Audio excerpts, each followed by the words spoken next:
Butthead. That sounds like it sucks. This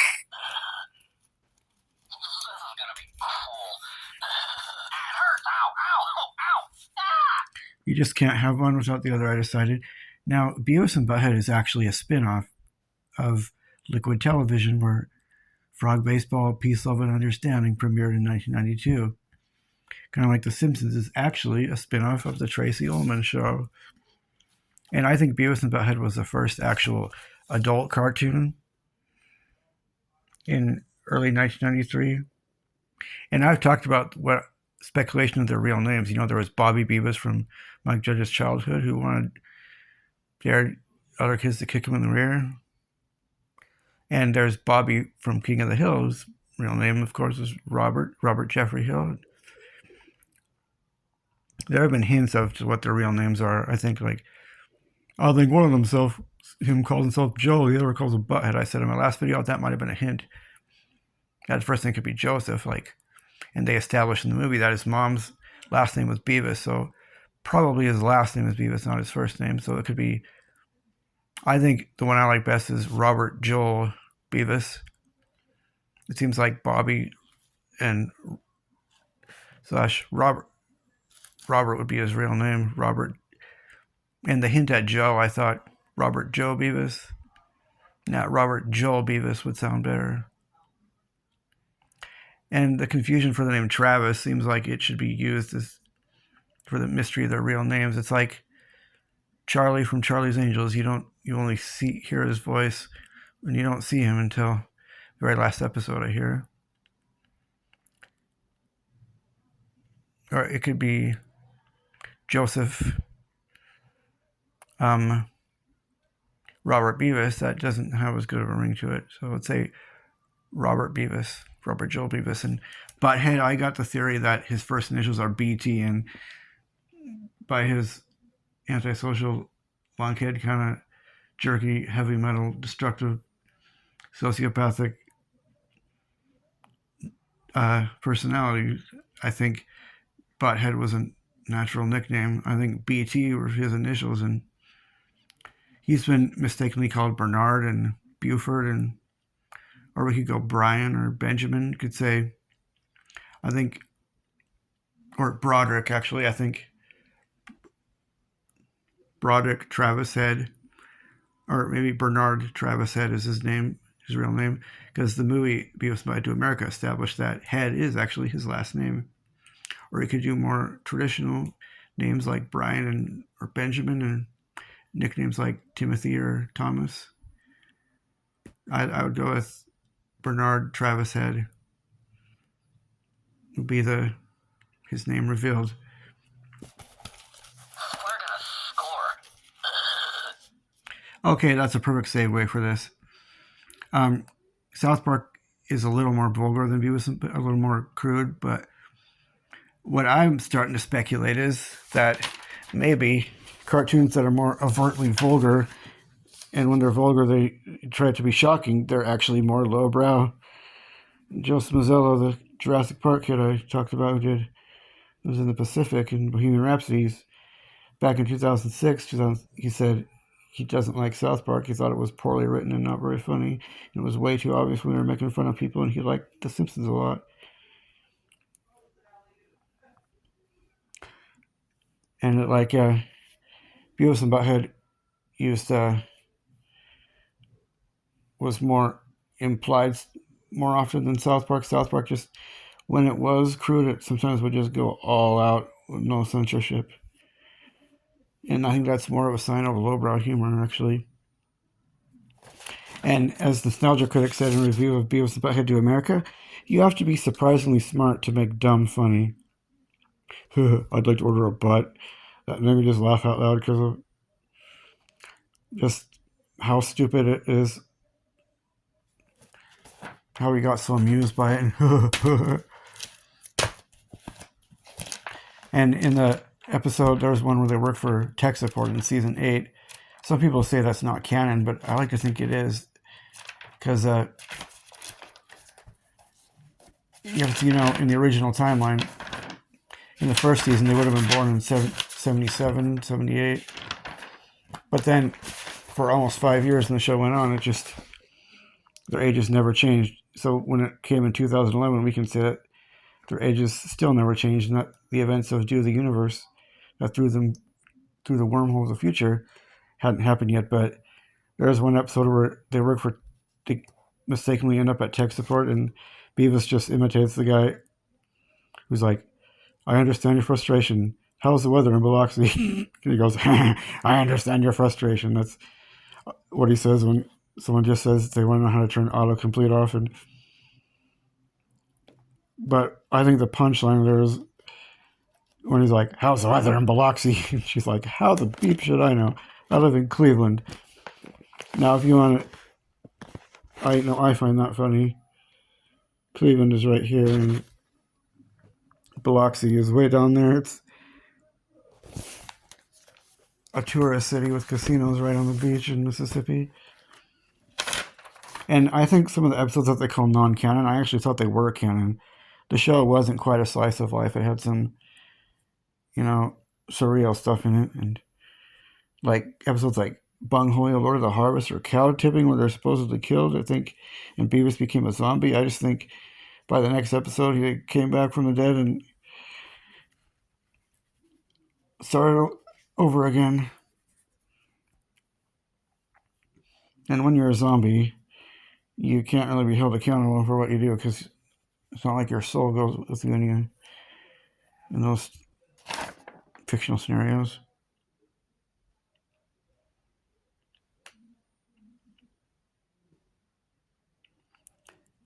And it's like ordering a butt. Okay, why would anybody even think to order a butt? It's like, it sounds like he could be saying ordering rump roast.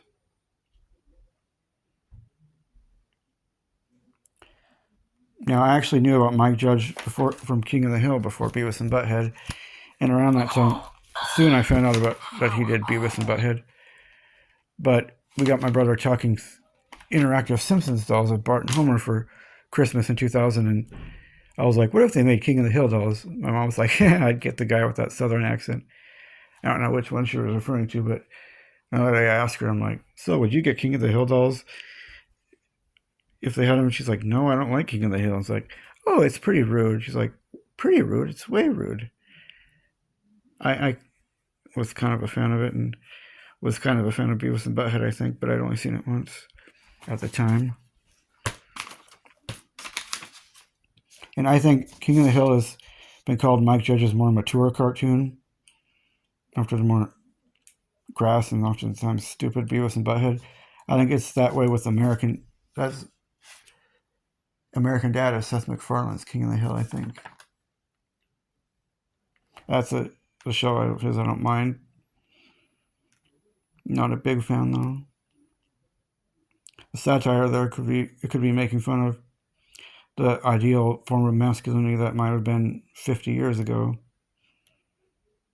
And Stan Smith, the gung-ho CIA Republican dad.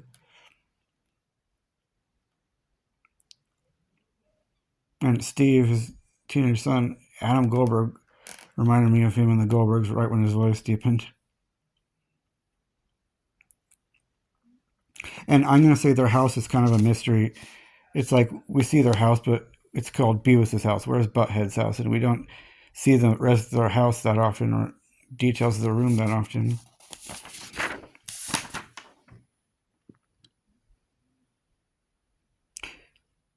And I think Beavis and Butthead do have their redemptive moments where they were really made a difference and saved people's lives, like in the episode Jump, the early episode about a banker trying to jump off a tower. All Beavis and Butthead talked to him a little, and Beavis says, we understand, and he decided life was worth living again, even though he had to go to jail for some time. And then to the rescue, they are just there at the right moment, like the angels among us, people we believe in, that rescued a guy who had been drunk and incapacitated, and he said, and he was restored to flying and even became an airline pilot. and was hanging out with the boys.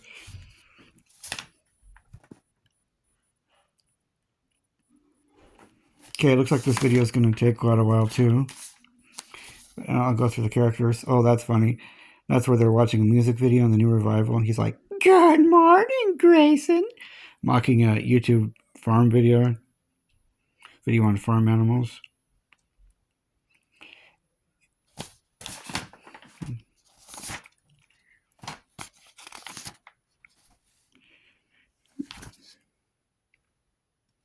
And the main character outside the duo, I think, is David Van Dresen, who's not just a funny parody of hippies. He was maybe a satire of teachers in general, known for being really liberal. And one running gag is that every time he gets his guitar out, he gets severely injured. Maybe they could beat that sometime and to try something different. And there's been a new skits where he's like been like the dating guru, the cool vegan bachelor. And the date didn't end up so well. And, you know, Mr. Van Dresen seemed to be around 40 in the original Beavis and Butthead, so he could be like 60. No, I'm not trying to go. He could be pushing 70 in the later episodes. And Mr. McVicker, his voice used to remind me a lot of Patrick Star. It still does. And he seems to be a satire of the surly, old-fashioned male authority figure and a satire of principles in TV shows, or fictional principles and real principles. And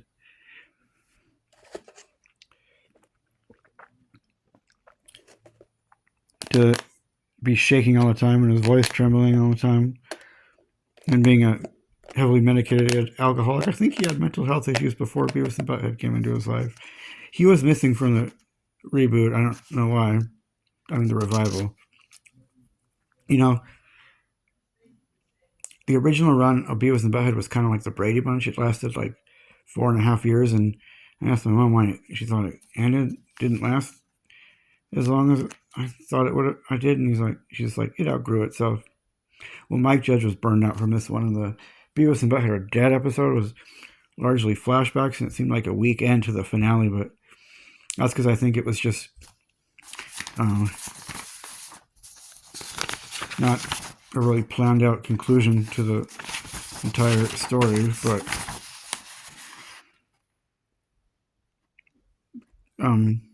kind of a farewell for a long hiatus. And when I first saw it, I honestly thought it was just another episode. I didn't think it was even the finale. Because Mike Judge, I think, always did plan on bringing him back. He was just burned out. And yeah, Mr. Buzzcut also missing from the later episodes. He might be a satire of like drill sergeant general types, like the one on Full Metal Jacket. And that old-fashioned toxic masculinity. Now, Tom Anderson, he was like 67 years old when the show in the 90s started, so speculating here, he might be in his mid to late 90s for all we know. Now, an episode where they go hunting, though, that's a funny one. He also seems to be a parody of the conservative older guys, right down to his guns in his truck. And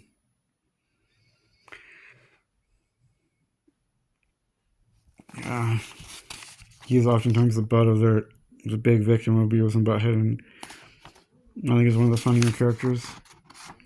Obviously a prototype for Hank Hill. And then there was Daria. She got her own spin-off called Daria in 1997. And my mom actually did like that show, but never cared for this one. And Todd, he was an annoying character that rarely, if ever, seemed to get his just desserts. And he could be...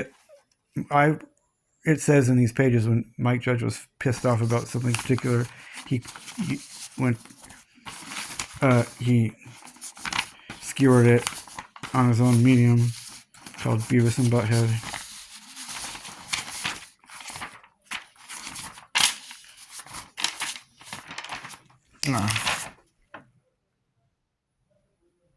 Mike Judge, the genius behind the show, used the platform to make a critique of everything that pissed him off. This could be a stereotype of some of those annoying young guys who thought being a young man, usually, or being a man in general, teenage boy, meant testosterone and revving their sports cars and wanting to beat up guys who try and move in on his girls. He was an annoying, bad stereotype, a dropout. He was only 20, but he looked like 33 and had that toned physique and the muscle cars. It could be toxic masculinity, wayward toxic masculinity skewered.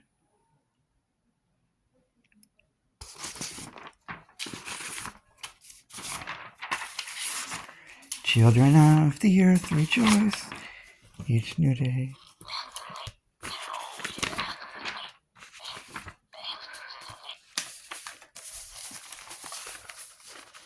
Yeah, it could be, Tom Anderson could be a parody of the brash, old-fashioned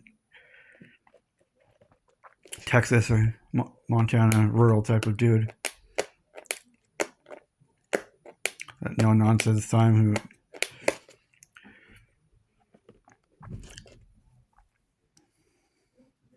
Yeah. Who would be brash and threatening about someone who could be doing harm or mistreating a family member. And obviously a Republican, really conservative, but not a mean guy at all.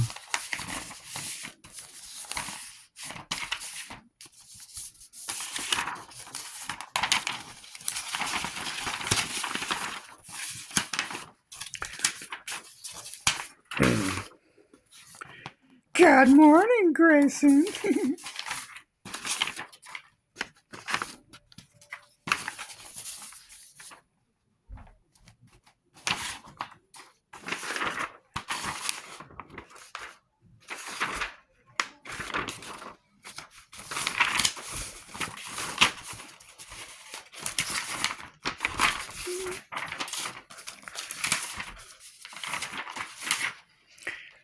I've known some people that have those beliefs about masculinity. I'd rather have a teenage boy that would just cry if someone thought someone was moving on their girl than that brash, violent type.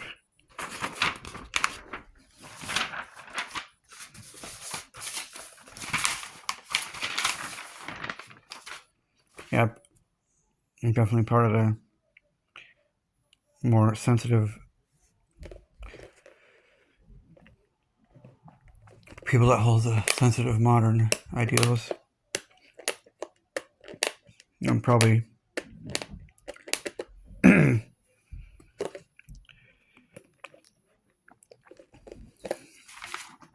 probably been appreciated more since, I don't know, decades. More favored, I think, than that old-fashioned masculinity. Okay. Oh yeah, and about Beavis and Butthead episodes, they had lots of music videos and not much story, especially the early on episodes, like before Butthead's List fully developed. It used the 2-episode short story format, which most Nickelodeon shows used to do. And some early episodes, like really early episodes, had 12 to 17 minutes of music videos and only 3.5 to 4 minutes of actual story. I think the shortest actual plot of a Beavis and Butthead episode was 3 minutes and 15 seconds. It was Butt Butt Hike, the opening to season 7.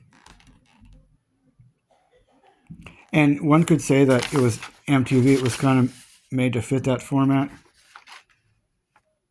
that choppy format. It could be seen as it was about long-headed, destructive, perverted, sociopathic teenage boys who sit on their couch and critique MTV music videos, like how Cheers is the main setting as a bar, and on Night Court the main setting was the court. But of course, on Cheers, a lot of the show was set away from the bar, and in Night Court, quite a bit, I think, but not nearly as much took place away from the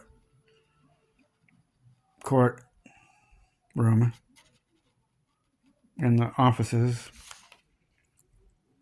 the building on the courthouse.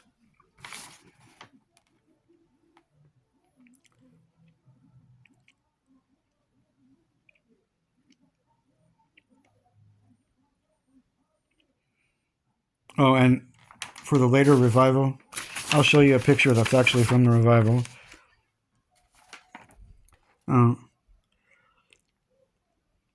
I think one of the funniest moments is where they try to be beekeepers because at the farmer's market they saw Van Driesen sing how he made a lot of money, and they end up taking a wasp's nest and getting badly injured by them, and it is thrown across the room and knocks over their shampoo, and they think that's the honey they made. Just all that considered, and Beavis and Butthead going, like, honey for sale.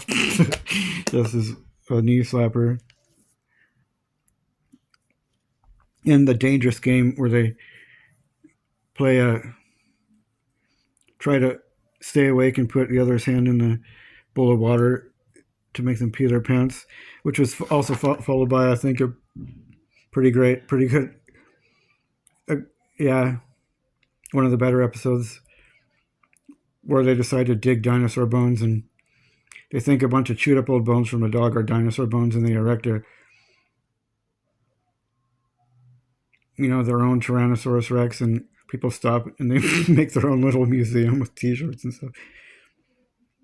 A gift shop, and they make money, and it's just a bunch of trash put together. It's disgusting, but pretty creative how they could make it, so big and so tall.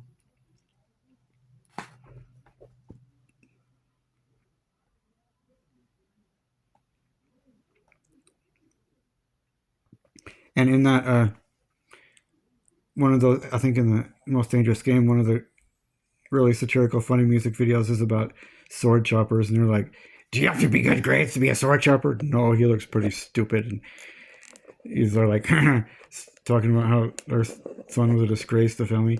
Son, if you get fired from Subway, there's always work for you here, chopping cow heads. Oh, and they really roast music videos. They really come down hard on those, having a lot of fun. Like, these older parents were sad and crying, and the country singer he was singing in a field, they're like, "We were so disappointed in him. Look at him, he's out there singing in a field." And as far as Subway, I mean, that's been part of pop culture it's been dominant since the late 80s, I think. But I don't remember them talking about it till this revival. And Applebee's, that's been, I think, dominant since the mid 90s or before. But interestingly, in an early episode, watching music videos, Beavis referenced Chick-fil-A at the mall.